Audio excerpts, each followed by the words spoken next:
নমস্কার বন্ধুরা, ঝুনু কুক ব্লগে সবাইকে স্বাগত জানাই। সবাই কেমন আছেন বন্ধুরা? আশা করছি সবাই অনেক ভালো আছেন, সুস্থ আছেন। চলে এসেছি বন্ধুরা আপনাদের সাথে নতুন একটা ব্লগ ভিডিও শেয়ার করতে। আজ আমি চলে এসেছি মার্কেটে এসেছি এটাই কারণ কিছু জিনিস কেনাকাটি করার জন্য। আর এখানে আমি খুব একটা আসি না, আপনাদের দাদাভাই আসে। আর এই মার্কেটটা আমাদের বাড়ি থেকে প্রায় 3 থেকে 4 মিনিটের রাস্তা হবে। তাই আজকে আপনাদের দাদাভাইয়ের আর ডিউটি নেই, সেই জন্য আমরা 3 জন মিলেই চলে এসে কিছু কেনাকাটি করব এবং আমার ছেলে আয়েন্সের জন্যও কিছু জিনিস কেনাকাটি করার আছে, তাই চলে এসেছি। আমরা যে মার্কেটটা এসেছি সেই মার্কেটটা সুপার মার্কেট নাম। এখানে কিন্তু সব কিছু জিনিসই পাওয়া যায়, পারফিউম, সাবান, শ্যাম্পু সব কিছু, আবার রান্নাঘরের সমস্ত জিনিসই পাওয়া যায় এই মার্কেটের মধ্যে। আর এদিকে আমরা চলে যাচ্ছি, এদিকে আমার কিছু কেনাকাটি করা আছে তাই।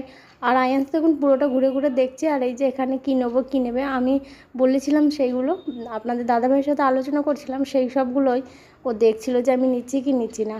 তারপরে এদিকে আমি ওর জন্য কিছু সাবান শ্যাম্পু নেওয়ার জন্য দেখছিলাম। এই যে এখানে জনসন বেবিও ইউজ করে আর হিমালয়া দুটোর মধ্যে। আর এদিকে আমি কড়াই, এই যে বড় কড়াইটা দেখছি না, এই কড়াইটার মাপে আমি একটা নিয়ে গেছিলাম। তাই ভিডিওটা কেমন ভালো লাগলে অবশ্যই একটা লাইক ও কমেন্ট করবেন বন্ধুরা। এখানেই শেষ করছি, ধন্যবাদ।